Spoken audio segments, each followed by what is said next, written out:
Hi, and welcome back to Cheyenne Life. This is Debbie, and it is a great evening out here tonight. It has cooled off quite a bit. We've had a couple of days of over 90s. In fact, yesterday it was, by my record, 99 degrees. So really hot, and it was actually kind of muggy as well. Looks like we may get a thunderstorm this evening because we've got some cloudiness going on, but that can happen, that it can be cloudy and then it not rain. But we have had rain just about every other day here in Cheyenne, and I know that the rest of the state is kind of suffering to get any rain, so I am so sorry about that. I wish we could pass some of the rain to you, but that's what's going on in Cheyenne.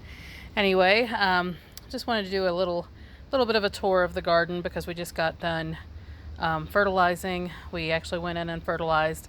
I used an organic fertilizer this time. I used one for leafy greens and one for tomatoes, Job's organic, and put that on all of the plants. In fact, we didn't just spare it on leafy greens, we put it on everything, and it is a quick release on the leafy green one.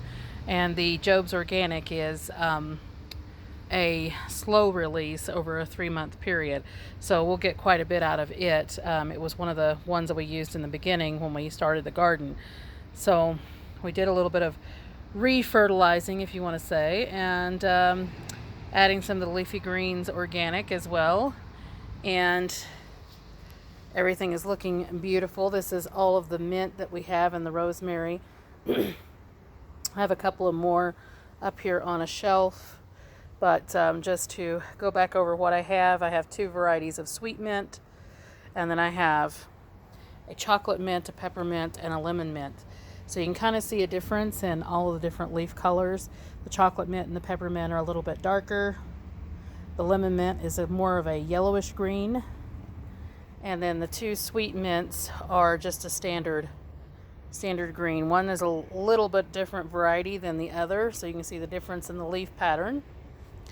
This mint here was a mint that I had gotten as a reduced price in King Soopers, and it was, I think it was $1.49 that I had gotten at a reduced price. They're very expensive if you get them. To me, they're very expensive if you get them without them being on reduced price. I think they're like $3.98 or something. So I got this for $1.49.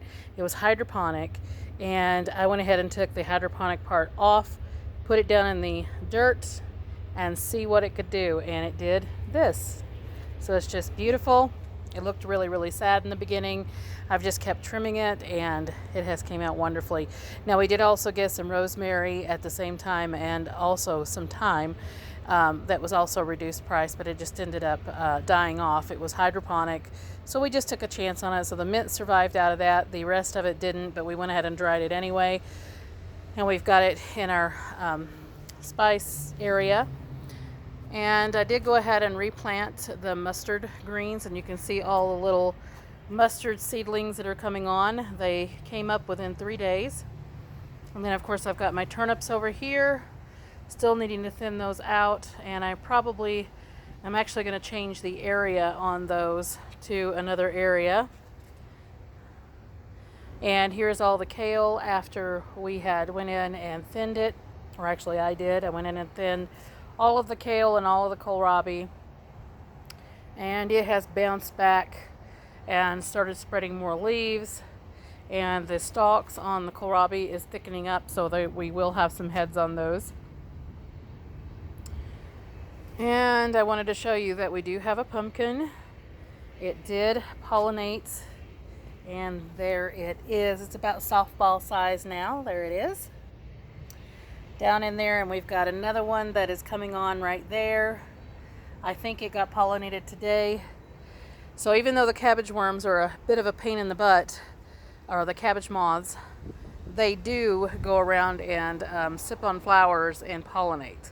So that's what they've been doing. So I've kind of left one of them still alive, because I haven't seen any more damage from them. So I think I've killed off all of their caterpillars, I guess. So everything looking great through here. That is all of the pumpkins and the 3 zucchini in the back, the dark green zucchini. And this one looks like it's blooming, probably getting ready to set some fruit on it, as well as this one. So there's actually 3 jack-o'-lanterns in here, or 4. I think there might be 4. And they're all blooming and everything. All of my flowers are looking beautiful.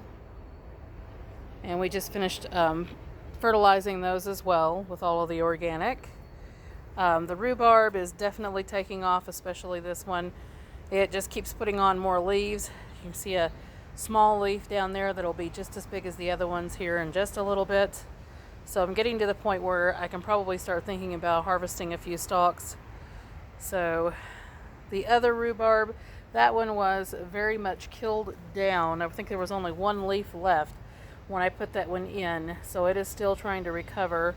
But it has just as many stalks as the other one. It's just smaller. All the hostas are looking great, and it looks like we have different varieties. I've never actually gotten in here because this was the previous owners of the house. This was their hostas, and I'd never gotten in here and kind of separated them and see what kind of varieties that we have.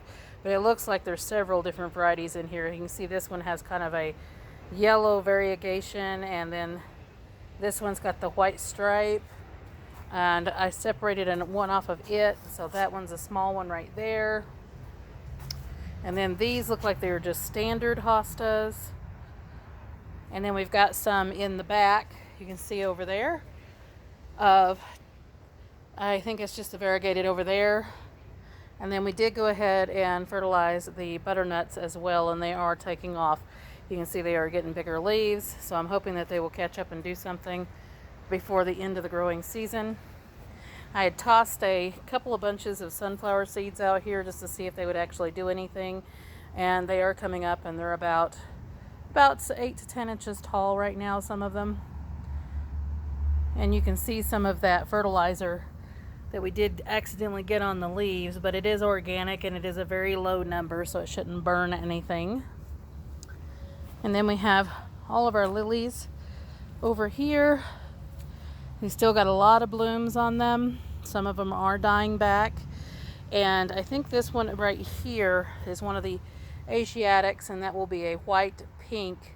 And I will show you that when it blooms. We still have some of the orange purple going on. We have the red there. And we do have the black ones that are getting ready to bloom.